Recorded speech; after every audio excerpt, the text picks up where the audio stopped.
নামে সর্বনাশের যে খেলা চলছে সারা বাংলা জুড়ে, জেনুইন ভোটারদের নাম বাদ দিয়েছে। আগে 54 লক্ষ ভোটারের নাম আগেই ডিলিট করে দিয়েছে এবং সেটা দিল্লি থেকে এআই থেকে করেছে সিইও অফিসে বসে বিজেপির কোনো একজন আইটি অফিসার। এবং সেক্ষেত্রে অনেক নাম আছে যেখানে বিবাহিত মহিলাদের টাইটেল চেঞ্জ হয়েছে বিয়ের পর, বা তাদের বাড়ির ঠিকানা বদল হয়েছে, বাপের বাড়ি থেকে শ্বশুর বাড়ি গেছে।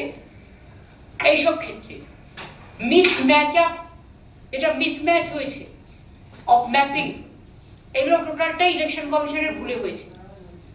কিন্তু এটা আপনারা বিশ্বাস করেন যে একটা খুনিও যদি খুন করে, তার হয়ে যদি কোনো লয়ার না দাঁড়ায়, সে যদি মাননীয় বিচারককে বলে যে স্যার আমার কোনো লয়ার নেই, আমি আমাকে ডিফেন্ড করতে চাই, সেক্ষেত্রে বিচারক কিন্তু অ্যালাউ করে তাকে ডিফেন্ড করবার জন্য। কিন্তু এখানে যে 54 লক্ষ নাম বাদ দেওয়া হয়ে গেল, সেই 54 লক্ষ নামে কিভাবে বাদ দিয়েছে বলছি, ইয়ারও নাকি বাদ দিয়েছে। কোনো ইয়ারও এটা জানে না, কারণ অ্যাসোসিয়েশন থেকে তারা চিঠি দিয়ে ইলেকশন কমিশনকে জানিয়ে দিয়েছে যে তাদের নাম মিসইউজ করে নামগুলো ডিলিট করা হয়েছে। যে 54 লক্ষ নামের মধ্যে ম্যাক্সিমাম আছে সমস্ত জেনুইন ভোটার। এই যে বলছিলাম না, একজন খুনিরও অধিকার আছে তাকে ডিফেন্ড করার, যার নাম ডিলিট করা হয়েছে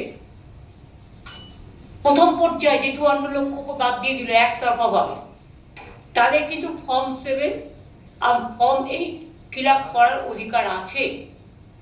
এক তো কেউ জানতেই পারলো না 54 লক্ষ কাদের নাম বাদ দেওয়া হলো, না দিয়েছে লিস্টটা কোনো পার্টিকে। বিজেপি পেতে পারে, বিজেপি পার্টি অফিসে আছে নিশ্চয়ই, ওরাই তো সবকিছু করছে, পুরো ড্রাফট করে দিচ্ছে ইলেকশন কমিশনে। এবং আমরা কিন্তু সেই ড্রাফট লিস্টটা আজ পর্যন্ত দেখতে পাইনি। যাদের নাম ডিলিট করেছে 54 লাখ, তাদের নামের ডেটা কাউকে দেওয়া হয়নি। যদি বলেন লোকে অবজেকশন বা ক্লেম করছে না কেন, এই যে একটা এখানকার যিনি বুড়িওয়ালা, নাম বলতে আমার ঘৃণা লাগে, তিনি একটা বলেছেন 3টে ক্লেম জমা করেছে। সত্যিই কি তাই? হাজার হাজার অসহায় মানুষকে 4 ঘন্টা 6 ঘন্টা 8 ঘন্টা ধরে বসিয়ে রাখছেন। যদি আপনি ডিসক্লোজই না করেন যে কাদের নাম বাদ গেল, তারা জানবে কি করে? তারা তো নিশ্চিন্তে আছে যে আমার নামটা হয়তো আছে। গত পরশুদিন ড্রাফট লিস্ট বেরিয়েছে, এতদিন কিচ্ছু বেরোয়নি। এবং সেই ড্রাফট লিস্টও যদি দেখে, সবার পক্ষে অত কোটি কোটি পাতা খুঁজে নিজের নামটা কতদূর দেখা সম্ভব? অনেক অসহায় মানুষ আছে, সাধারণ মানুষ আছে, আমি জানি না। কিন্তু 54 লক্ষ নাম বিনা কারণে, বিনা কারণ দর্শানোর সুযোগ নেই, বেআইনি ভাবে অনৈতিক ভাবে বাদ দেওয়া হয়েছে।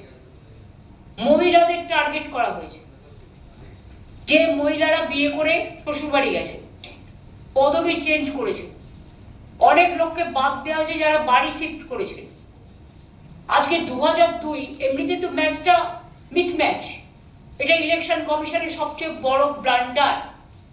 মানুষকে নিয়ে খেলা করেছে বিজেপির স্বার্থে আর নিজের পরিবারের স্বার্থে, মানুষকে নিয়ে খেলা করেছে। ভাবছেন ব্ল্যাক গেম আর ব্ল্যাক ম্যাজিক করে টোটাল মানুষদের গণতান্ত্রিক অধিকার কেড়ে নেবে।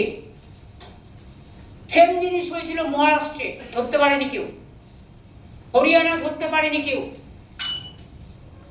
বিহারে ধরতে পারেনি কেউ। এবং যখন ধরা পড়েছিল ফাইনাল লিস্ট বেরোনোর পর, তখন কিন্তু আর কোনো জাস্টিস পাওয়া যায়নি। তার কারণ ফাইনাল লিস্ট হয়ে গিয়ে সঙ্গে সঙ্গে নোটিফিকেশন জারি করে দিয়েছিল ইলেকশন কমিশন ইলেকশনে।